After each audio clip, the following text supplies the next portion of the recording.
Srinatha Reddy Mittapalli YouTube channel స్వాగతం. నమస్కారం. నేను మీ శ్రీనాథరెడ్డి మిట్టపల్లి. ఇవాళకి వచ్చి ఏప్రిల్ 22, 2026 సంవత్సరం. ఇవాళ ముఖ్యాంశాలకు వచ్చినట్లయితే, ప్రస్తుతానికి అమెరికా మరియు ఇరాన్ ఈ రెండు దేశాల మధ్య తాత్కాలిక కాల్పుల విరమణ ఒప్పందం ఏదైతుందో అది ఇవాళతోటి ముగిసింది. అయితే దీనిపైన తుది చర్చలు అయితే జరుగుతాయని చెప్పేసి మనం అనుకున్నాం. అయితే అనూహ్యంగా ఇస్లామాబాద్లో జరగాల్సినటువంటి చర్చలు అయితే వాయిదా పడ్డాయి. ఎందుకంటే ఇరాన్ దీన్ని బాయ్కాట్ చేసింది. మేము ఆ చర్చలకు రాము అని చెప్పేసి తెలియజేసింది. అమెరికాకు సంబంధించినటువంటి జేడీ వ్యాన్స్ ఉపాధ్యక్షుడు కూడా చివరి క్షణంలో వాయిదా వేసుకోవడం జరిగింది ఆయన యొక్క పర్యటనని. ఎందుకంటే ఇరాన్ రానప్పుడు ఆయన వచ్చి ఇక్కడ ఏం చేస్తారు కాబట్టి వాయిదా వేసుకున్నారు. అయితే ట్రంప్ ఇవాళ తెలియజేయడం జరిగింది, మేము మరికొన్ని రోజుల పాటు ఈ కాల్పుల విరమణ ఒప్పందం అవుతుందో దాన్ని పొడిగిస్తున్నాము అని చెప్పేసి అంటున్నారు. ఎందుకంటే ఇరాన్ మరికొంత సమయం అయితే తీసుకోబోతుంది. సో ఆ కారణం చేత మళ్ళీ మేము పొడిగిస్తున్నాము అని చెప్పేసి ఆయన తెలియజేశారు. అది ఎన్ని రోజులు అనేసి అంటే ఆయన 36 నుంచి 72 గంటలు అనేసి అంటున్నారు. అలాగే ఒక 5 రోజులను కూడా తెలియజేయడం జరిగింది. సో అంతవరకు మేము సమయవేతనక ఇస్తున్నాం. ఆలోపు ఇరాన్ అయితే తుది చర్చలకు రావాల్సి ఉంటుంది. రాకపోతే తదుపరి చర్యలు అయితే తీసుకోబడుతుందని చెప్పేసి అంటున్నారు. ఎందుకంటే ఇప్పుడు వాళ్ళకి ఎంతో సమయం ఇచ్చాం, కానీ ఇంకా సమయం అయితే ఇస్తున్నాం మళ్ళీ ఇప్పుడు. సో అప్పటికీ వాళ్ళు కనుక చర్చలకు రాకపోతే తీవ్ర పరిణామాలు ఉంటాయని చెప్పేసి హెచ్చరిస్తున్నారు. అయితే ఇవాళ ఈ సీజ్ ఫైర్ అనేది ఒప్పందం తాత్కాలిక కాల్పుల విరమణ ఒప్పందం ఏదైతుందో అది ముగియడంతో ఆల్రెడీ ఉద్రిక్త పరిస్థితులు అయితే నెలకొన్నాయి హార్మోజ్ జలసంధి దగ్గర. ఇరాన్ ఒక 3 నౌకలపైన దాడులకు అయితే తెగబడింది. కాల్పులు జరిపింది ఆ 3 నౌకలపైన. అందులో 2 నౌకలను అయితే వాళ్ళు ఆల్రెడీ స్వాధీనం చేస్తున్నారు ఇరాన్ వాళ్ళు. సో అలాంటి పరిస్థితులు అక్కడ నెలకొన్నాయి. కానీ అమెరికా మాత్రం ప్రస్తుతానికి ఈ సీజ్ ఫైర్ని అయితే కొనసాగిస్తుంది. మరొక 5 రోజుల పాటు ఉంటుందని చెప్పేసి తెలియజేస్తున్నారు. ఈ 5 రోజుల్లో ఇరాన్ మరోసారి ఈ చర్చలకు అయితే హాజరయ్యి దీన్ని ఒక కొలికి తీసుకురావాలని చెప్పేసి ఆలోచిస్తున్నారు అమెరికా. కానీ అలాగే ఇరాన్ కూడా దీనికి హాజరు కావాలని చెప్పేసి అమెరికా అయితే ఆశిస్తుంది. సో చూద్దాం మరి ఇరాన్ వాళ్ళు దీనికి ఒప్పుకొని మళ్ళీ చర్చలకు వస్తారా, లేదంటే ఈ 5 రోజుల తర్వాత మళ్ళీ మొదటికి వస్తుందా, యుద్ధం అనేది ఏమన్నా ప్రారంభం అవుతుందా, ఇవన్నీ కూడా 1 by 1 మనకి రానున్న రోజుల్లో తెలియడానికి అయితే అవకాశం ఉంది.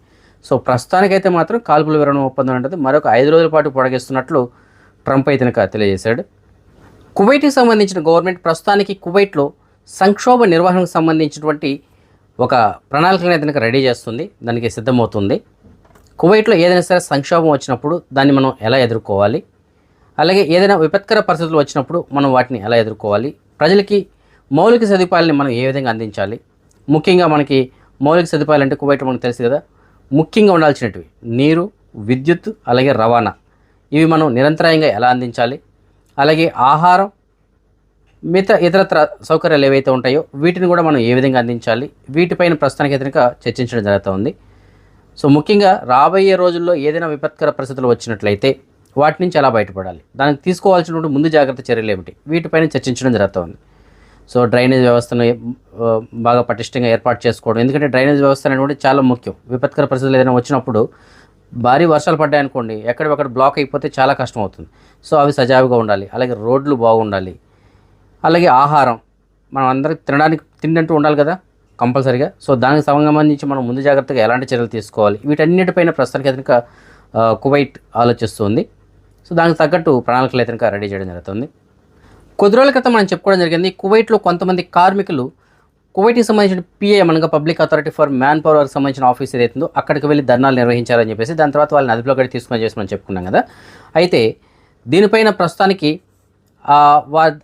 దానికి గల కారకులు ఎవరైతే ఉంటారో అంటే వాళ్ళని అదుపులో తీసుకున్న తర్వాత వాళ్ళు ఆ దగ్గర నుంచి వివరాలు అయితే సేకరించడం జరిగింది. సేకరించినప్పుడు తెలిసిందంటే వాళ్ళు పనిచేస్తున్న సంస్థ ఏదైతుందో ఆ సంస్థ వీళ్ళ దగ్గర బలవంతంగా పని చేయించడం, అలాగే హ్యూమన్ ట్రాఫికింగ్ ఇలాంటివి అయితే చేస్తుంది. మానవ అక్రమ రవాణా అటువంటిది చేసి వీళ్ళ దగ్గర ఈ పనులు అయితే చేపిస్తూ ఉన్నది అని చెప్పేసి వాళ్ళ యొక్క విచారణ తేలిందనమాట.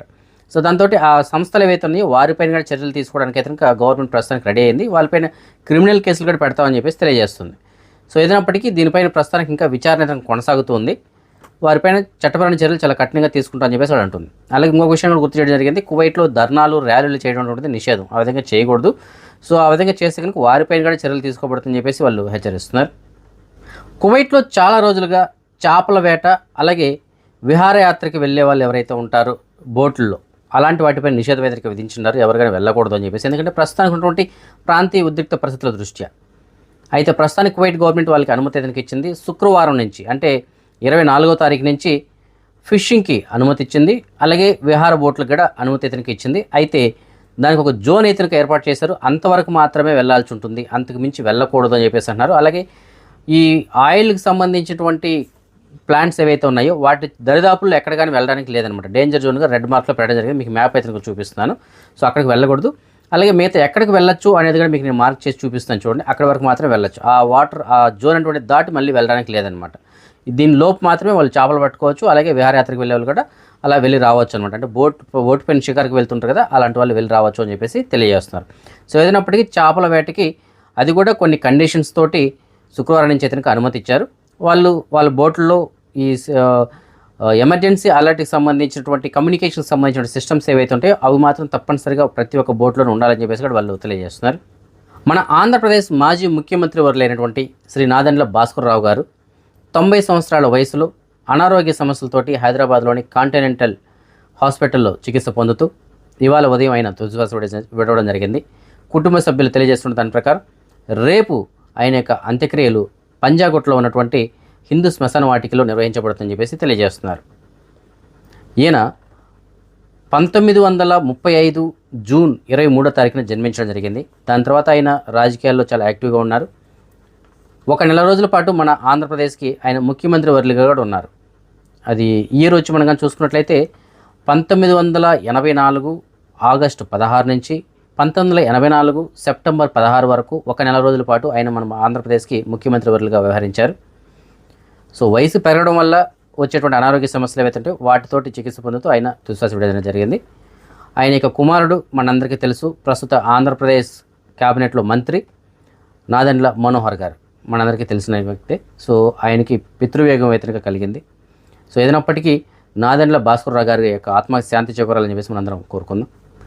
మన సబ్స్క్రైబర్ ఒకరు మనకి మెసేజ్ పెట్టారు, ఆయనకి పని కావాలి అని చెప్పేసి అంటున్నారు. ఆయన ఖాదీ వీసా కలిగి ఉన్నారు. సో ఏదైనా సరే పని ఉంటే చెప్పండి అని చెప్పేసి కోరుతున్నారు. హౌస్ బాయ్ కానీ, దివాణిలో కానీ, హారీస్గా కానీ ఏదైనా సరే పర్లేదు, ఇలాంటి పనులు నేను చేసుకుంటాను అని చెప్పేసి అంటున్నారు. గతంలో కరోనా సమయంలో ఈయన చాలామందికి పని ఇతనికి ఇప్పించడం జరిగింది. మన ఛానల్ ద్వారా మనకి నెంబర్లు పెట్టి చాలామందికి పని ఇప్పించారు. అయితే ఆయన ఒక కంపెనీలో పనిచేసేవారు, 5 సంవత్సరాల పైన ఒక కంపెనీలో పనిచేస్తున్నారు. అప్పుడు చాలామందికి వ్యాకెన్సీలు కూడా చెప్పారు ఆయన. అయితే దాని తర్వాత ఇంత ఖాదీం కావడం వల్ల కంపెనీ వాళ్ళు ఇతనికి ప్రస్తుతానికి ఉన్నటువంటి పరిస్థితులను దృష్టిలో పెట్టుకొని అక్కడ పనిలో అంటే తీసేయడం జరిగింది. సో ప్రస్తుతానికి ఖాళీగా ఉన్నారు. సో ఒకప్పట్లో చాలామందికి ఈయన పని ఇతనికి ఉన్నదని చెప్పేసి చెప్పారు. ఇప్పుడు ఆయనకే పని లేదు పాపం.